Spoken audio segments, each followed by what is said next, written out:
Hello everyone, welcome to my channel Maradan ముచ్చట్లు. ఈరోజు మరొక మంచి రెసిపీతో మీ ముందుకైతే వచ్చాను. ఇది బెండకాయ ఫ్రై అనమాట. నేను చేసినట్లు బెండకాయ ఫ్రైని ఇలా చేస్తే బెండకాయ విరిగిపోదు, ముద్దయిపోదు, చాలా టేస్ట్గా ఉంటుంది. దీన్ని దేంతో తిన్నా చాలా చాలా బాగుంటుంది అనమాట. అలాంటి బెండకాయ ఫ్రైని ఇప్పుడు మీకు వీడియోలో చూపిస్తాను. వీడియోని స్కిప్ చేయకుండా చూడండి. కొత్త వాళ్ళైతే ఒక లైక్ చేసుకొని మన ఛానల్ని సబ్స్క్రైబ్ చేసుకొని నన్ను సపోర్ట్ చేస్తూ ఉండండి. ఇంకా లేట్ చేయకుండా వీడియోలోకి అయితే వెళ్ళిపోదాము. దీనికోసం స్టవ్ పై కడాయి పెట్టుకుని అందులో 1/2 టేబుల్ స్పూన్ ఆయిల్ వేయండి. ఆయిల్ హీట్ అయ్యాక 1/2 కిలో బెండకాయలని నేను వీడియోలో చూపించినట్లు ఇలా చిన్న ముక్కలుగా కట్ చేసుకోవాలి. బెండకాయల్ని ముందే కడిగేసి వాటర్ అంతా ఆరిపోవాలి. ఆరిపోయిన తర్వాత ఇలా ముక్కలుగా కట్ చేసుకోండి. బెండకాయలకి తడి ఉందంటే జిగురుగా ఉంటుంది. ఇప్పుడు ఈ బెండకాయలు వేసేసిన తర్వాత మీడియం ఫ్లేమ్లోనే మనం టాస్ చేసుకుంటూ ఉండాలి, అంటే వేపుకుంటూ ఉండాలి. ఇలా వేపుతూ ఉంటే బెండకాయలు బాగా ఫ్రై అయిపోతాయి అన్నమాట. లోపలంతా బాగా ఉడుకుతుంది. ఇలాగా 80% ఇందులోనే ఇలా ఉడికిపోవాలన్నమాట.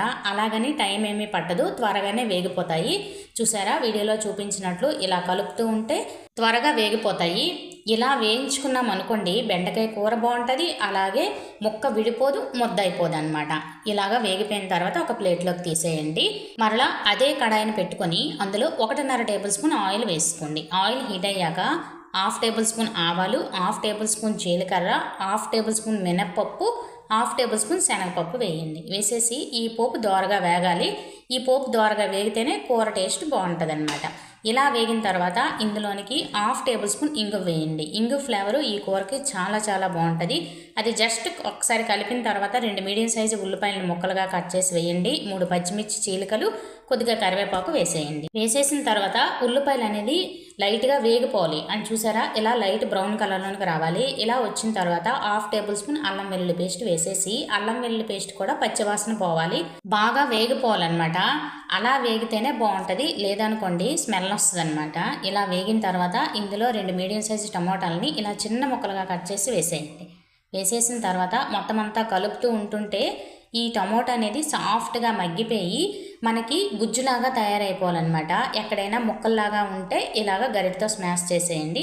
ఇప్పుడు రుచికి సరిపడా ఉప్పు, 1/2 టేబుల్ స్పూన్ పసుపు, మనం తినే కారాన్ని బట్టి కారం, అలాగే 1/2 table spoon garam masala, 1/2 table spoon chicken masala, అలాగే 1/2 టేబుల్ స్పూన్ వేయించి పెట్టుకున్న జీలకర్ర పొడి, అలాగే 1/2 టేబుల్ స్పూన్ ధనియాల పొడి, కొద్దిగా కసూరి మేతి వేయండి.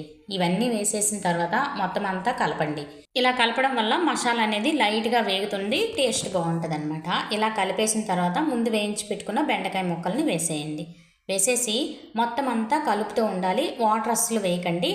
ఇది కూడా మీడియం ఫ్లేమ్ మీదే మనం కలుపుకుంటూ ఉండాలి.